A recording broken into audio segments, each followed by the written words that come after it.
Bonjour, bonjour, bonjour, bienvenue. Bienvenue sur la page de Bertie le Kamit.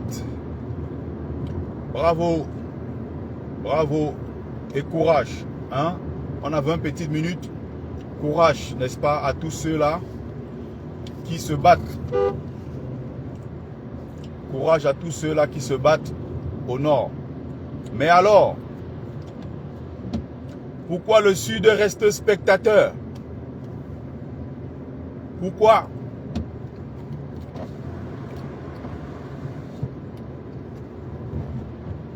Pourquoi on a l'impression que le Cameroun est divisé en deux?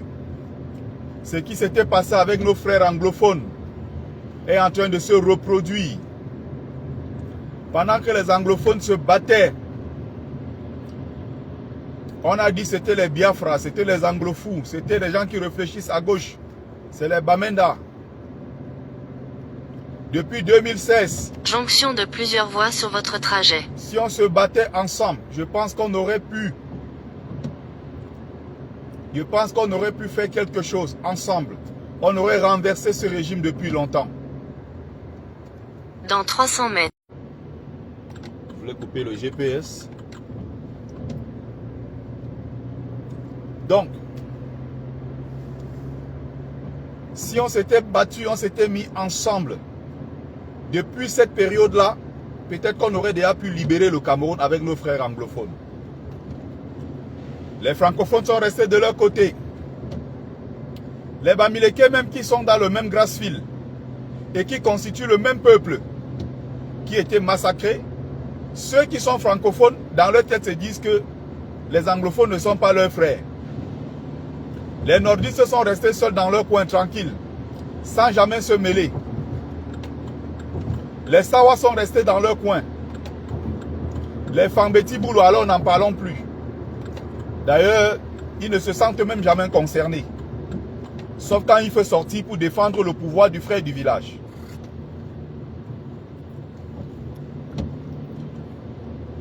C'est d'ailleurs la région qui n'a aucune frontière, qui n'est pas rapprochée avec les populations anglophones. Donc c'est des gens, quand tu leur parles même anglais, ils ne comprennent même pas, ils ne savent même pas où on va avec. Même le simple pidine, ils n'essayent pas. D'ailleurs, ils rejettent même catégoriquement. Parce qu'on voit beaucoup qui sont des fonctionnaires francophones, zélés, qui sont là-bas, dans ces zones-là, depuis 15 ans, 20 ans, ils ne parlent pas anglais. Même le pidine, ils n'essayent pas. Mais ils sont juste là-bas comme fonctionnaires pour mépriser les populations locales, qu'ils traitent de sauvages, d'anglofous, de Biafra. Voilà les mêmes choses qui se reproduisent devant nous. On est en 2025, c'est sous nos yeux, ça se reproduit. 2016, quand ils ont commencé, on a dit que c'était des fous. Voilà ça qui continue. 15 000 morts et plus. 1 million de déplacés internes. Plus de 100 000 déplacés au Nigeria qui sont devenus des clochards, nos propres enfants. Les jeunes petits Camerounaises de 16 ans se prostituent dans l'intérieur du pays. Douala, Yaoundé, partout pour pouvoir survivre. Pour survivre. Ce n'est pas acceptable. 2018, Maurice Kamto arrive. Il se bat avec tous les moyens qu'il a mis en place. Toute son équipe. D'autres sont morts. On a pris les autres. On a jeté en prison. D'autres qui ont supporté Kamto sont contraints à l'exil. Les autres encore se sont dit, ah, nous on n'est pas sur ça. Ça ne nous concerne pas. C'est une affaire de Bamileke qui veulent mettre leur frère Kamto du village au pouvoir. Nous, le pouvoir des bêtis, ils veulent arracher notre pouvoir. Voilà ça qui continue aujourd'hui. On est en 2025. On a écarté Kamto illégalement. On a rejeté arbitrairement sa candidature. Ses militants sont encore en prison. D'autres sont morts. Beaucoup sont contraints à l'exil. On oblige même Kamto à féliciter. On oblige Kamto à prendre la parole. Ils sont toujours sur le dos de Kamto. Ils sont toujours sur le dos des Bamileke. Alors que Kamto est sorti dans l'affaire là. Ils avaient dit que c'est parce que c'est notre frère du village. Pierre Kouemo qui est Bamileke 100% comme nous. Personne ne l'a voté à l'ouest. On a voté massivement à 90%, 99%.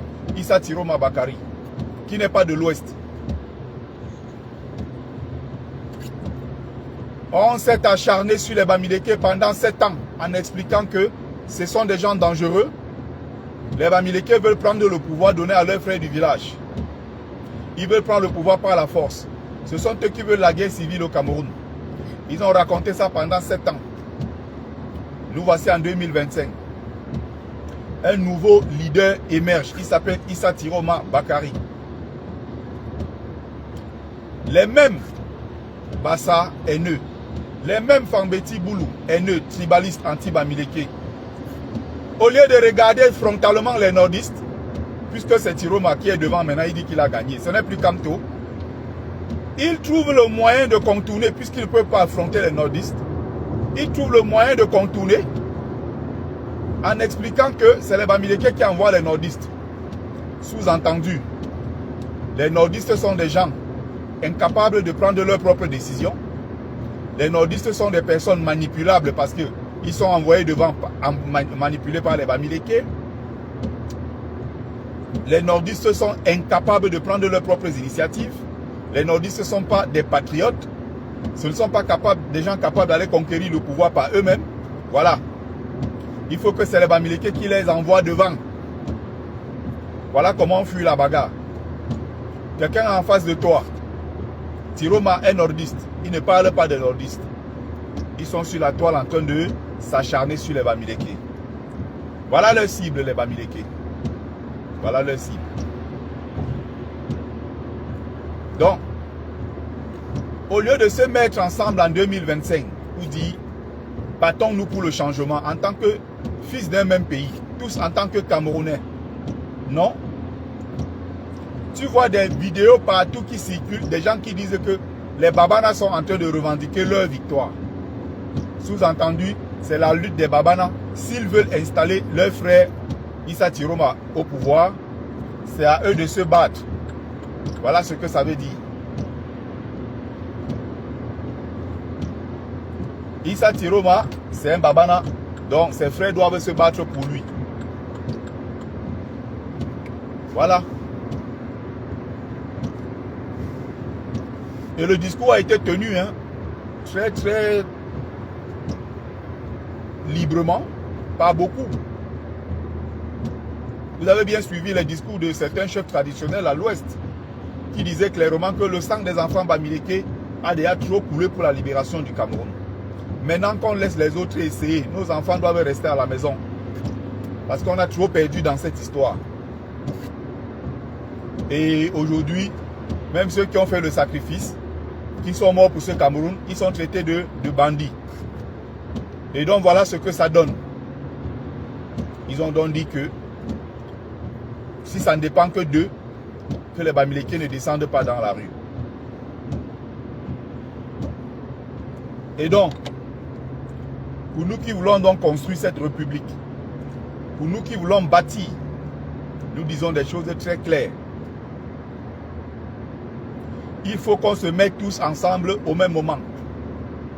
C'est le seul moyen. S'ils se battent seuls dans le nord, comme on a vu aujourd'hui à Guidé, les gens sont sortis. On a vu à Maroua, à Mora, à Pitois, les gens sont sortis à Kaélé. Les gens sont sortis massivement dans le Grand Nord. Mais le Grand Nord est à 500 km de Yaoundé. La surface de réparation, c'est la poste centrale. Et tout le monde doit converger vers la poste centrale de Yaoundé, qui sera le lieu de libération de notre peuple et le lieu de célébration de notre victoire. C'est à la poste centrale à Yaoundé. Nous allons célébrer là-bas bientôt. Mais seulement, il faut que tout le monde se mette ensemble, que les Camerounais sortent massivement. Il faut que les Camerounais sortent massivement. N'écoutez pas les tarés qui vous disent que les gens de la diaspora veulent vous piéger. Vous vous battez pour votre destin, pour votre avenir. Vous vous battez pour vos enfants. Vous vous battez pour un Cameroun meilleur. Vous ne vous battez pas pour ceux de la diaspora. Nous, on ne manque de rien ici.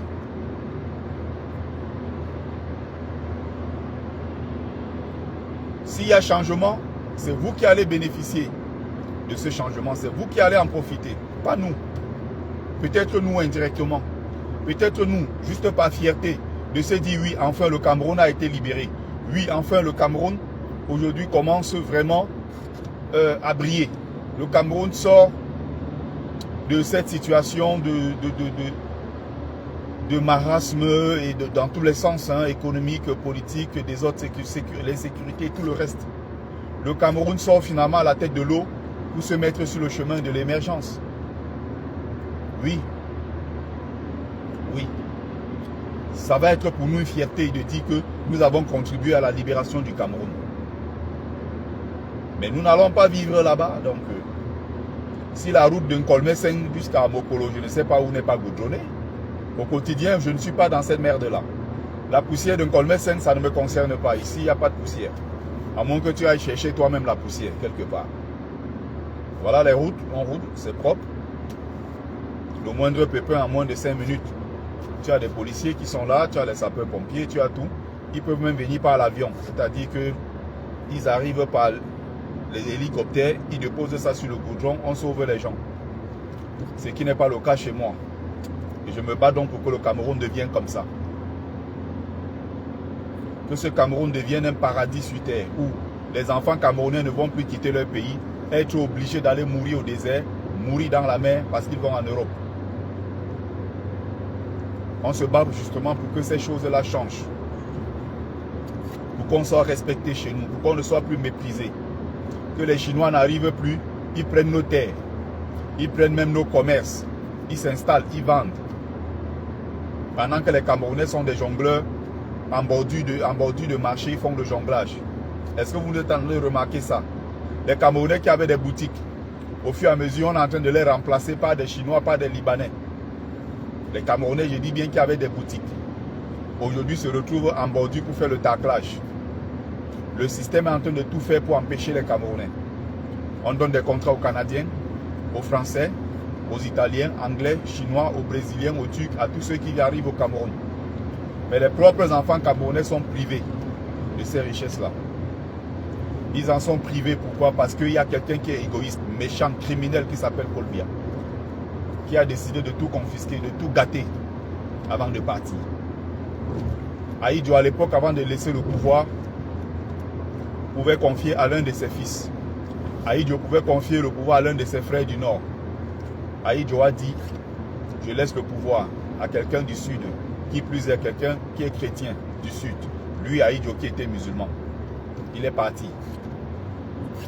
Il y avait 200 à 400, près de 200 entreprises publiques et d'autres parapubliques. Des investissements. Un pays paisible qui est en train de progresser. Il y avait encore tout dans ce pays. Biya est venu, il a tout foutu en l'air. Et après 43 ans de règne, il veut nous laisser la guerre civile avant de partir. Nous allons dégager ces gens. Je dis encore bravo à nos frères qui sont du côté du Nord, présents en train de se battre. La cible, c'est les gendarmes. La cible, c'est les policiers. C'est les préfets, les sous-préfets, les gouverneurs. Tous ceux qui sont de l'administration. C'est avec ceux-là qu'il faut gérer. N'allez pas détruire les petits commerces de vos mamans dans les quartiers, non. N'allez pas casser les petits commerces, non, de vos frères qui se débrouillent, non. C'est ceux-là qui sont les représentants de l'État tribal, représentants de l'État illégitime. C'est ceux-là qui doivent être les cibles. Ceux-là qui viennent dire que non, les PV de l'ECAM sont propres. C'est ceux-là les cibles. Ils savent qu'ils ont falsifié les PV. Alors il va falloir se battre jusqu'au bout. Il va falloir bouger les lignes. Il ne faut rien lâcher. Je fais ce petit message pour encourager tous ceux-là qui sont en train de se battre en ce moment dans les rues au Cameroun. Douala doit continuer. Douala doit prendre aussi, n'est-ce pas, sa part. Les gens doivent sortir à Douala. Les gens doivent sortir à Yaoundé. Les gens doivent sortir à Bafoussam. Les gens doivent sortir partout sur l'ensemble du territoire. Non. Ce qu'on constate, c'est quoi? Les gens sont en train de se battre au nord. On a l'impression que ça ne concerne que les nordistes. Oh non, Biya a fait fort. C'est en cela qu'on dit que Biya a détruit le Cameroun. Ce n'est pas seulement détruire les entreprises. Une entreprise, c'est rien. Du jour au lendemain, on peut reconstruire, on peut, n'est-ce pas, implanter des entreprises partout. Mais l'humanité camerounaise a été détruite. Tu te poses des questions, comment on va faire pour s'en sortir après Biya? Combien d'années ça va prendre pour reconstruire l'humanité camerounaise? Combien d'années ça va prendre? Le Camerounais qui pense que l'autre n'est pas son frère. Le Camerounais qui dit que non, je suis ton adversaire. Le Camerounais qui laisse Biya, il s'en prend aux autres innocents comme lui. Le Camerounais qui bosa, il arrive en Europe, il soutient Paul Biya. Le Camerounais qui te dit que non, comme toi, 71 ans est vieux et que Paul Biya doit prendre le pouvoir. Il dit que non, là on ne veut plus des vieux au pouvoir. Mais il supporte Paul Biya qui en a 93. Il trouve que quand 71 ans est vieux.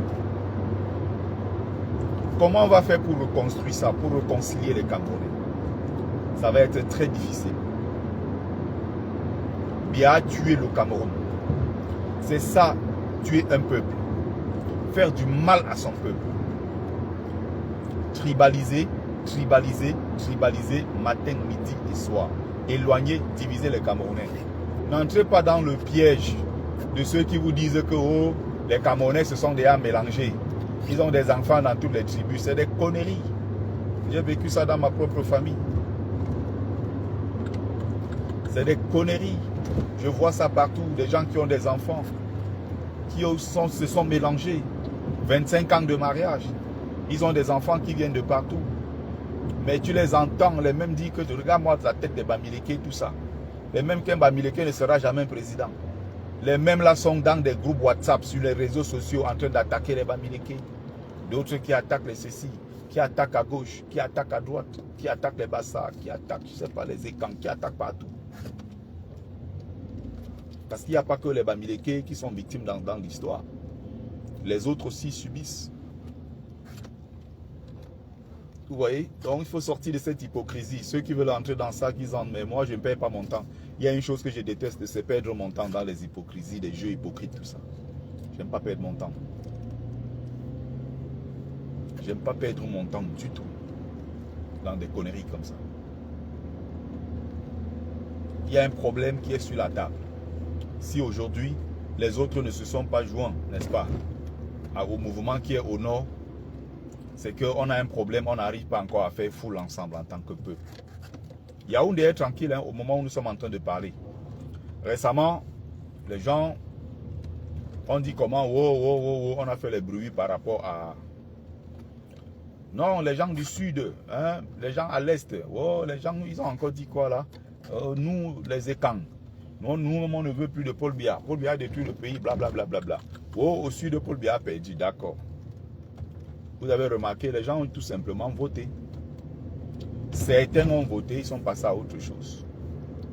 Depuis qu'on est en train de parler, on a l'impression que les Ekans, ce n'est pas Ekanlan là. Le Bouloulan n'est pas au Cameroun. Hein. Vous avez vu une seule personne est sortie à Sambelima, à Ebolova, à Balmayo, à Konolinga.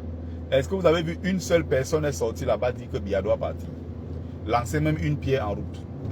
Brûler même un pneu. Rien. Personne. Ils sont dans leur coin là-bas, ils font comme s'ils ne regardent pas, comme s'ils ne voient pas ce qui se passe. Hein. Dès que vous allez entendre qu'on a annoncé la victoire frauduleuse de Paul Biya, ils vont sortir jubiler. Vous ne connaissez pas les Camerounais avec le tribalisme. Vous pouvez tourner. Qui plus est ceux-là qui ont eu le pouvoir pendant 43 ans et qui pensent qu'ils sont supérieurs aux autres tribus. Vous allez attendre longtemps. Très très longtemps. C'est une histoire qui n'est pas facile. Yaoundé à l'heure, c'est calme. Les gens sortent, chacun va à ses occupations. Sambelima, toutes ces autres villes-là, les villes jupitériennes, là, il y a beaucoup, les gens sont là, ils vivent comme si, voilà, tout est normal, hein, chacun fait sa vie. Hein. Ils ne sont pas là pour perdre leur temps dans les histoires. Bref. Bonjour ma soeur chérie, Lydie Fouéken.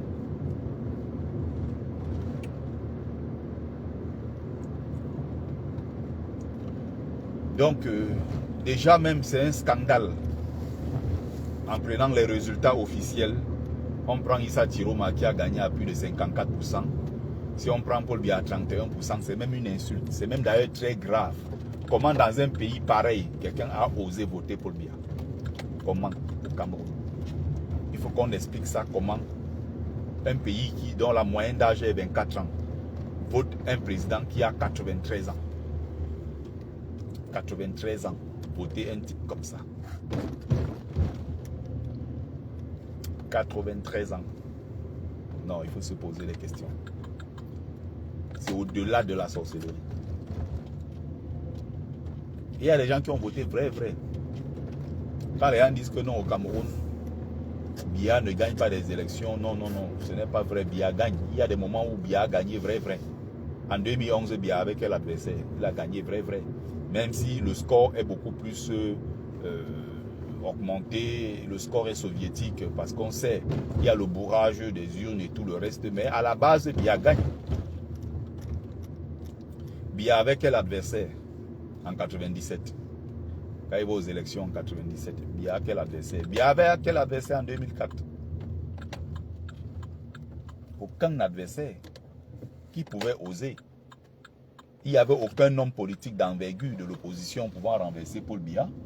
Donc, résultat, Biya s'est fossilisé, il s'est installé, il a installé ses tentacules partout. Partout. C'est à partir maintenant de 2004-2011, il n'y avait personne.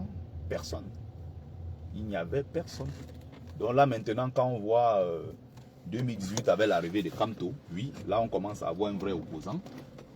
Et je déplore encore jusqu'aujourd'hui la communication du MRC en 2018. Les gens sont venus, au lieu de communiquer, au lieu de prendre leurs responsabilités en communiquant, comme il fallait vraiment communiquer, en mettant la pression. Certes, c'est bien que le MRC ait fait un maillage sur l'ensemble du territoire et tout, mais le MRC était presque absent des débats publics. C'est d'ailleurs pour ça que nous, étant orphelins d'un vrai leader, quand nous on a vu le jeune qui s'appelle Cabral Libi, on a dit, ah, Cabral Libi parle bien. Oh, il est jeune, bon, c'est un avantage. C'est un gars, il peut nous apporter un plus. Peut-être il peut renverser Paul Biya et être le nouveau Macron camerounais. On s'est accroché derrière Cabral.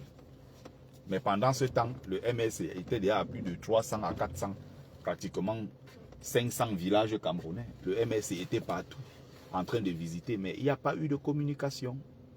Il n'y a pas eu de véritable communication.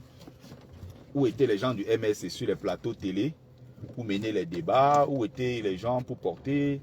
Pourquoi il n'y a pas eu trop de pub à l'époque? Parce que les élections, sachant que on devait aller aux élections en 2018, je pense qu'il aurait fallu qu'on accélère au niveau de la communication, même déjà à partir de 2016, qu'on accélère au niveau de la communication, qu'on essaye, qu'on fasse plein de choses. Voilà quoi. Mais ce travail-là n'a pas été fait, donc on découvre le MRC comme ça aux élections directement de 2018. Donc à ce moment-là, il y a encore des tentacules du RDPC partout, alors que s'il y avait eu une véritable communication, je pense que même si Kamto, comme il a gagné là, devait gagner avec un score beaucoup plus important encore. Vous voyez, beaucoup plus important. Mais la communication s'est faite tardivement. On a connu un jeune Cabral qui était partout sur les plateaux télé. C'est là où Cabral s'est fait un nom. Cabral ne s'est pas fait un nom autrement. Avec des activistes de la diaspora, nous on a commencé à le porter. Nous, on a commencé à organiser des trucs. Son mouvement, 11 millions de quoi là d'inscrits sur la liste électorale. On a commencé à porter, le soutenir à gauche, à droite. C'est comme ça que Cabral se fait connaître. Il était sur les plateaux télé, il se débrouillait, il parlait bien. On dit, bon, il est jeune, il est talentueux, ça peut faire l'affaire. Et je pense que si le MS avait vraiment pris les devants, depuis l'époque là, pour vraiment commencer à se mettre en avant, 2018, et tout le reste là, je pense que s'ils avaient anticipé, on aurait fait un meilleur score. Donc, 2020, rendu à 2025, donc le président Kamto, le MRC, les activistes de la base et tout le reste, la société civile en tout cas en général, on a fait un boulot formidable. On a fait un boulot incroyable pendant 7 ans. Donc, on a politisé encore plus les gens. Il y a eu la prise de conscience qui est montée. Donc, logique aujourd'hui, Issa Tiroma, il va aux urnes, il gagne avec un très bon score. Parce qu'il y a eu un travail pendant 7 ans. 7 ans, on a pris en otage les réseaux sociaux. On était dans les manifestations. On a sensibilisé. On a fait ci, on a fait ça. Bref, il y a eu beaucoup de choses. Donc, on n'a jamais lâché. Jamais, mais alors, jamais lâché. Donc, il va falloir se battre. Se battre jusqu'au bout, c'est très important. Donc, maintenant, il faut juste se mettre ensemble pour aller chercher cette victoire. Vraiment se mettre ensemble pour aller la chercher. On a déjà gagné, d'accord, mais la chose la plus difficile, comme je le disais au temps de Kanto, la chose la plus difficile, je le dis aujourd'hui au temps de Chiroma, c'est l'installation au pouvoir. Installer, pousser la Cour constitutionnelle à dire que Issa Chiroma a gagné. Et l'installer véritablement à Etoudi. Ça ne va pas être un cadeau. Hein. Ça va être très très compliqué. Très très compliqué.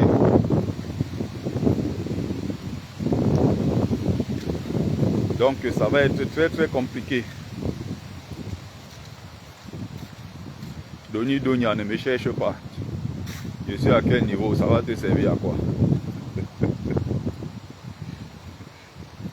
Donc, vous m'avez accompagné pendant 20-30 minutes. J'espère qu'on a échangé, on a voilà, passé un bon petit moment. Je m'appelle rapidement, je m'avais cherché l'argent. Comme tout bon Bamileke qui vit pour l'argent, l'argent et rien que l'argent. Je m'avais cherché l'argent.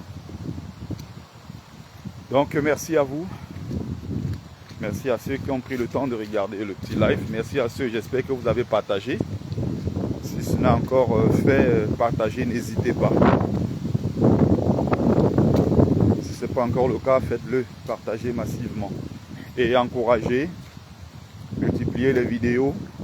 Ah, j'allais oublier, le 25 octobre, c'est-à-dire après-demain, il y a une, on ne va même pas appeler ça manifestation à Paris, en place de la République.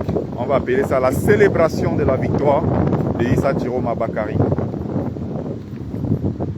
Célébration de la victoire de Chiroma Bakary. Le 25 octobre, à partir de 13h, de 13h à 18h, il y a une grande manif. Donc soyez nombreux au rendez-vous. Place de la République, je rappelle bien, place de la République.